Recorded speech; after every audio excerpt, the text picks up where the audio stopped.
Welcome to KRA's The Hub, the official podcast of KRA Corporation. And now get ready to hear workforce topics and trends you need to know on the go.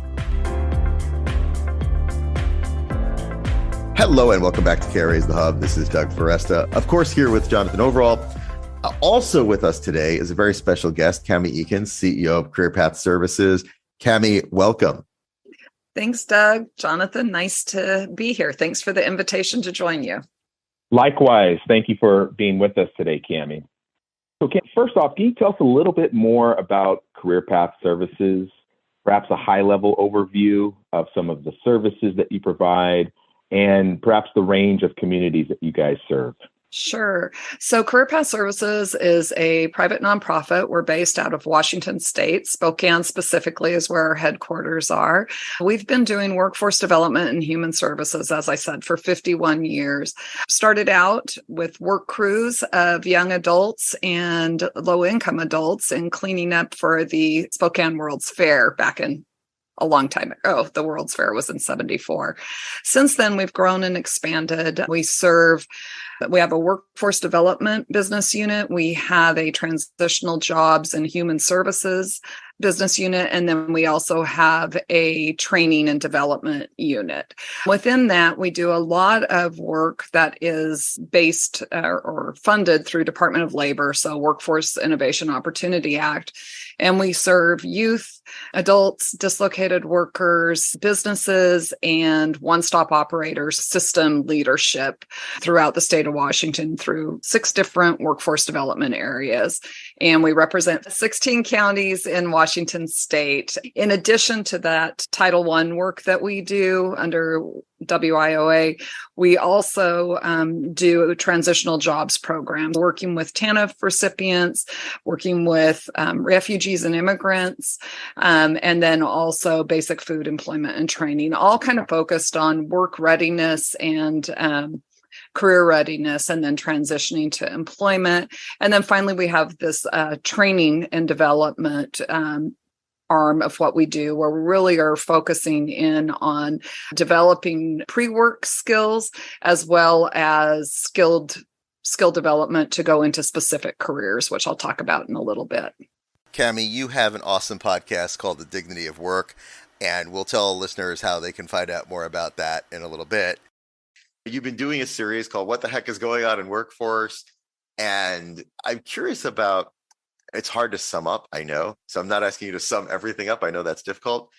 But today, overall, we're going to be talking about serving underserved communities, but also just about the general challenges. So tell us a little bit about some of the things that you're hearing as you've done this series, about some of the unique post-pandemic, I won't say post-COVID, post-pandemic challenges.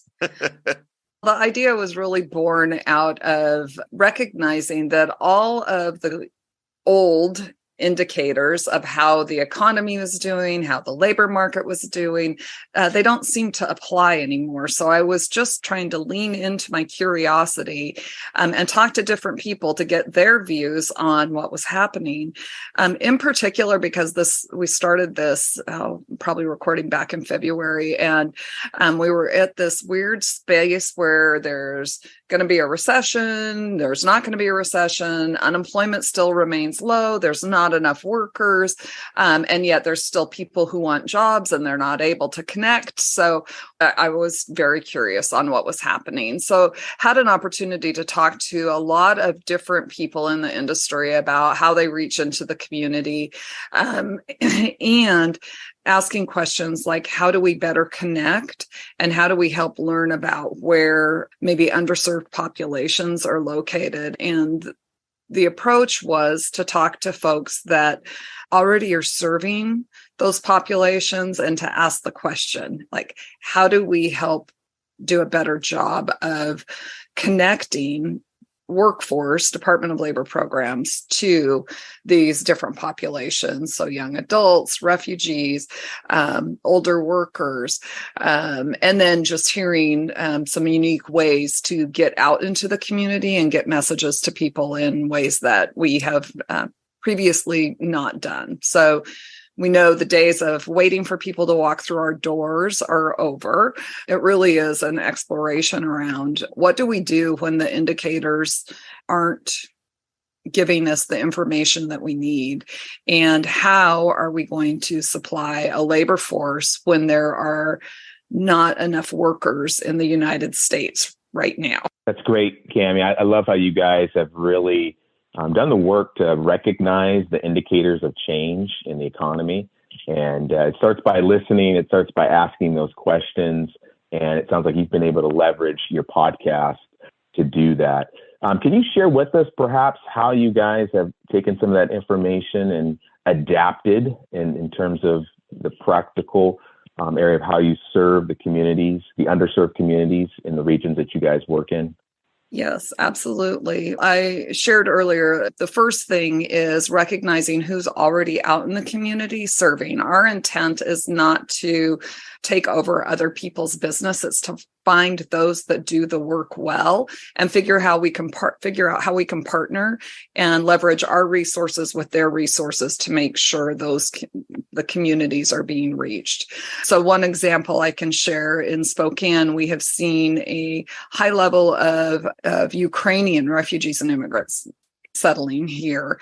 And there is actually a community that has wrapped themselves around and a place where those folks are living while they're transitioning. And our system, the WorkSource system, has gone into that community and provided on-site services to make sure that they have access to opportunity. And then when you do a good job listening to the needs, we recognized that there were several folks that had truck driving experience in the Ukraine, and that's where they wanted to get work, but they had a language barrier. So we worked with a local service provider. They agreed to pay for interpreters to run their class, and it became this beautiful interaction or intersection of business working alongside of workforce to come up with a unique solution, trained a cohort of 12 Ukrainian refugees, and they all left with employment in a field that they wanted to go into. They wanted to utilize their skills. So that's just one example of looking into the communities that you want to serve.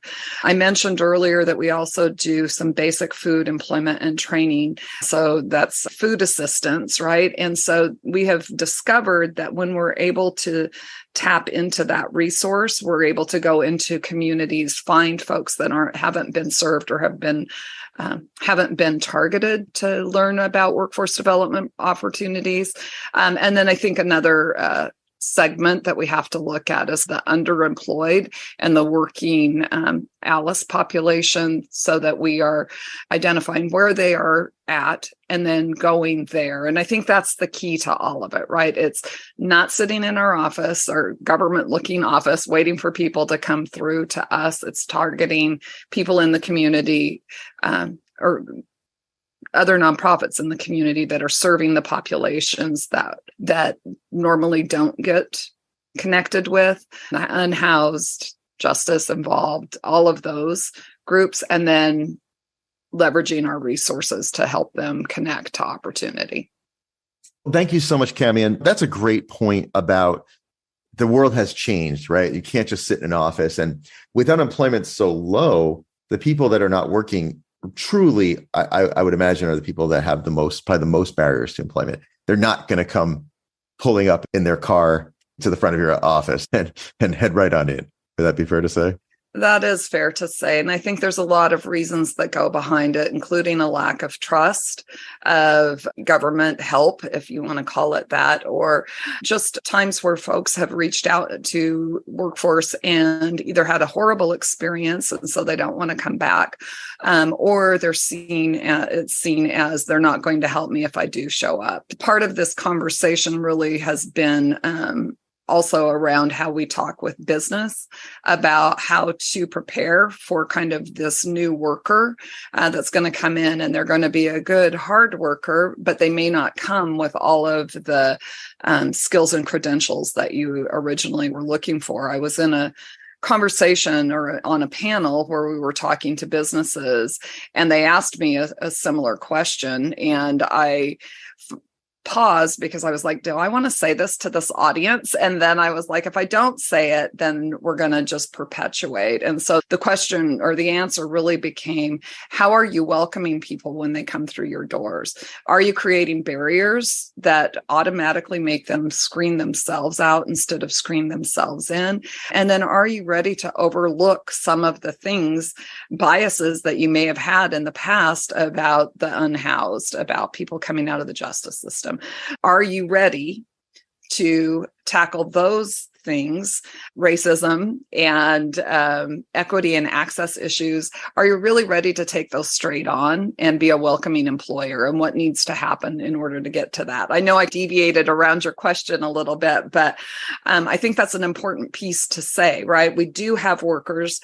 I think folks get discouraged right now when they hear, oh, anybody that wants a job can get a job. If you've been looking for a job and you haven't been successful in obtaining one, that's very discouraging. So I think we have some work to do to help people skill up. We have to bring in the business to be able to have that conversation and understand needs. And then we need to bring the two groups together. Thank you. Yeah, one of the things that I so appreciate about Career Path Services, and you have continued this tradition, it started even when George Iranon was there, and the organization just has such a rich history of innovating and creating services to meet needs. Tell us about an initiative or two or three that you're excited about right now that you have going on at Career Path Services. Sure. I mentioned training and development. And so I'm going to speak for a minute about our works programs, CareerWorks, Medical, CareerWorks, or BankWorks. They are two training programs that are short in duration, very intense. They are informed by the industries that we're placing people into, and they're supported financially by the folks that are going to be doing the hiring. And we are training up cohorts right currently about 20 to 25 each course that we have to offer, preparing people to be to gain entry into banking industry, where we've seen people move up rapidly because you don't have to have a college degree. And then CareerWorks Medical, where we are training people for the ancillary jobs, the appointment scheduling, the billing, those kinds of support jobs that you can get into quickly. Both of those we've been able to combine with some of our other funding in order to reach other populations that currently may not access those jobs. And I'd venture to say that about 80% of our folks that go through those programs are multilingual and come from a variety of backgrounds. So I'm really excited about that. I'm excited about a training piece that we have called Dignified Work that helps people identify their strengths and skills. It starts there with a solution that we have called Whole Story that helps a person pull out the pieces of their story so that they can tell about themselves and the strengths that they bring. And we're seeing some really good results with that as well. And then I'd be remiss if I didn't say that a lot of our work that we do is based on race, equity, diversity, and inclusion. And that means that we have a group of employees that inform us on areas that we need to look at and improve. And so we have changed lots of policies to make sure that we've removed bias, racism out of those kinds of institutionalized pieces. And then we are also making sure that when we're hiring, that we are hiring from the populations that we're serving, because that is actually the best way that you're going to get into the communities that you want to touch. Cam, you've shared a lot of great insights today with our listeners about the current economic climate and what your organization is doing really in a practical way to deliver services to underserved communities. Can you tell our listeners how they can find out about the Career Path Services podcast that you mentioned earlier?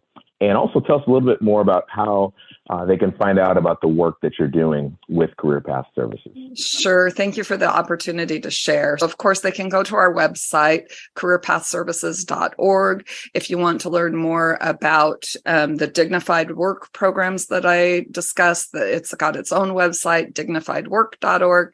And then, of course, we have our podcast, The Dignity of Work, which you can find on all of the podcasts. And The Dignity of Work is is really targeted at bringing information into the industry. So we have a variety of topics that we touch on. We have a Work Well series that's going to be releasing, I think this week or next week, where we're doing some just little tidbits for folks that work in the industry to help them stay focused on their own being. Thank you so much, Cami. Thanks for coming on. It's been an absolute pleasure. Thanks for joining us on KRA's The Hub. Thank you for having me. Nice to see you, Jonathan. You too, Cami. Thank you, Doug. Thank you for listening to KRA's The Hub. Don't forget to subscribe to the podcast on Spotify, Apple Podcasts, or wherever you listen to podcasts. To learn more about KRA Corporation, visit www.kra.com. Thanks so much for listening, and we'll be back soon with a new episode.